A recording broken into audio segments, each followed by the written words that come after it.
because Pakistan is working on Gwadar. On what? On Gwadar. What is that? It's like deepest sea port in the world. Okay. One of the deepest, yeah. So if we make Gwadar, and we have given Gwadar to China, and China is making a road belt. Yeah, I've seen that in Pakistan. Yeah, CPEC.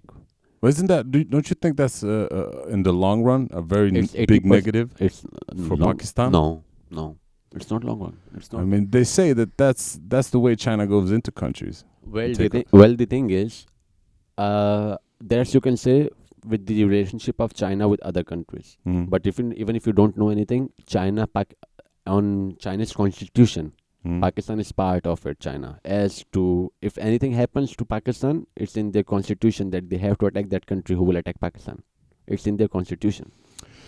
But I'm thinking more, I mean, the way they said, the way America have placed their military positionings around the world is that they go into countries and they put them in debt. They offer them money, they offer them infrastructure, and when they want to repay it, they can't. I think so. If Pakistan wouldn't have been into that fight with America, Pakistan would have been way too better right now.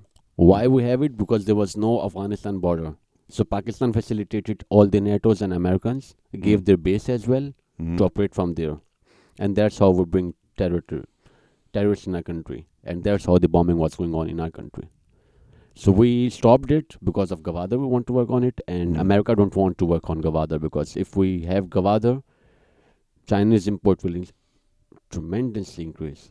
They're going to import, because obviously if a thing normally from China to Europe or other countries are reaching in like 40 days or something, from Pakistan it will reach in 10 days or less than that.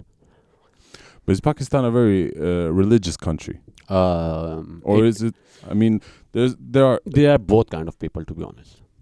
You can find people very secular as well. You can find people who are very religious as well. Because sometimes, I mean, when you meet Pakistani people, they're very modern. Yeah. Adjusted to Western view of life. We have one thing. I don't know. We have one thing like, don't touch others. Don't let other touch you. Yeah. We have that thing. Like, you do whatever you are doing, which is okay with your culture, which is okay with your living, which is okay with your religion. We are not anyone to put a finger on it, but we don't want anyone to put finger on us as well. Yeah, that's a normal way of seeing life, I believe. Yeah, and that's why we don't go and nouse it. There's a famous Jesus quote. Yeah, so we don't put like, Yeah, do unto others as you want them to do unto you. Yeah. Cool. So you went to Pakistan, you were 20 years old. Around. And how long did you stay there? I stayed there until 2000, and from 2012, half of 2012, I was coming back, and until August 2016, I was there. So 3 years, 4 years. 3.5 years. 4 years. Yeah. I did my education by there yourself, as well. but you have family there, so you weren't alone. I was, my parents were here. My only one sister was there, she's married. And other than that, everyone was here, but I have my uncles and all that, my extended family. Yeah, but they were not living in the same city I was living. They all live in Lahore, because we're origin from Lahore. Okay. But my family was living in Karachi for the business mostly. So there was no one there. Okay. And I was living there, so it's like all alone kind of. Did you have your friends or? Yeah, a lot. Yeah, that you grew up with, I could imagine. Yeah, a lot. Do you miss it now? A lot. I miss that life, to be honest. It's more vibrant, feels like. It's more vibrant, it's more happening. It's more like, going on, work to work. Here, if you have to go out and just say if I have to fix something with my tax paper, first I have to sit and look after it. Then I have to call them. Then I have to be on waiting time for 30-40 minutes. Then they will tell me, no. At least that's good if it's 30-40 minutes. Yeah, and they were like, oh, no, this is not the one we can do. Please, write at this one. Then you will write them and it will go.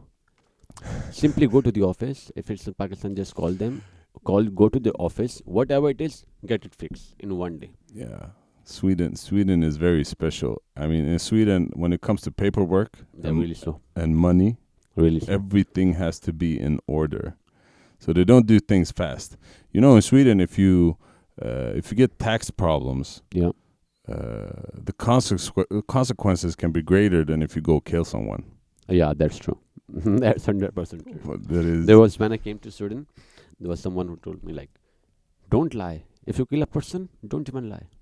Yeah. I'm like, why? They're like, oh, for them, killing a person maybe can't be a big crime. It can be justified, but lying can't be justified. Yeah. That's true. I'm That's like, true. okay.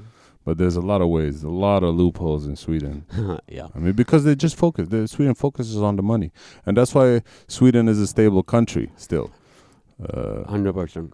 And there's a lot of. I mean, I think also because Sweden didn't came into any conflicts and everything in World War II even. yeah, And after that as well, they were like, we're neutral, we don't give a damn not about even in anyone. World War One. Yeah, so they were like, no, in World War One they were a little bit. Yeah, a little bit, but yeah. still, we don't count that. We say we haven't been in a war for 350, 400 years.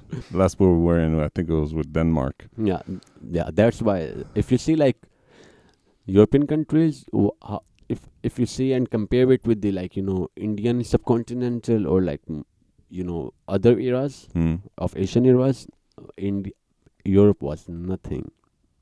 Yeah. Europe was nothing.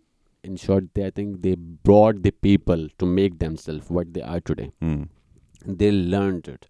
Only thing they have learned, one thing is I think so, is say no to the war, because they have lost everything. If you go and see Poland, Poland loses everything. Yeah. If you go and see Lithuania, But Sweden is also a big winner of war. In all the wars in Sweden, in the world, Sweden supplies those wars. Yeah. With weapons and that's why Sweden have to be a peace country, because he is playing on the both sides. Peace. Yeah, peace. Yeah, but I think that's a strategy to maintain peace in Sweden. Yeah, so you have to come with something. So can we say like this as well? Maybe there is a hand of Sweden in the world wars as well. Because there's they have a little bit pinch of oh yes, definitely.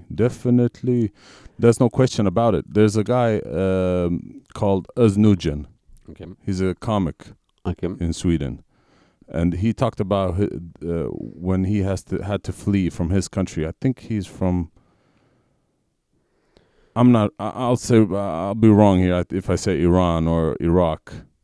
Okay. I don't know, Middle East. Okay. And he's talking about minefields, when his sister or brother and mother were supposed to run through minefields to get across to some point. Yeah.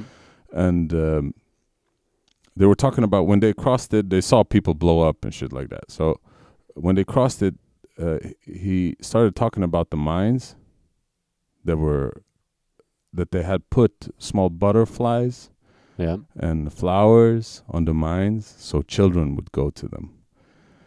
And he said that those mines were made in Sweden. Yeah, 100%. And I mean, so that's one of the reasons why Sweden is in such a good economic position. In 2008, we could barely feel the crisis, the economic crisis that was in the world. Yeah, true. 2000 and we had a good government as well. Yeah, and also I think they played a really good move as well, of taking asylum seekers from 2019 and all that afterwards. As you said, Sweden is more focused on the money. He's getting money from European Union as well for the asylums. Då var man äntligen snygg i håret för en gångs skull. Vi har en liten tävling. Gå in på länken här uppe, YouTube-länken. Och det enda ni ska göra är trycka på prenumerera-knappen. Då är ni med och tävlar. Lämna gärna en kommentar och dela videon. Får egot att växa lite och kan bjuda hit lite fler gäster. Vi kommer utse en vinnare den 24 december till jul som kommer få en av de här tavlorna. Och de är gjorda av ingen mindre än vår egna Rahim som var här på förra podden. Så prenumerera, gilla, dela, kommentera, gör hela köret. Hade uppskattats. Eller gör en av grejerna åtminstone. Ja, det var det.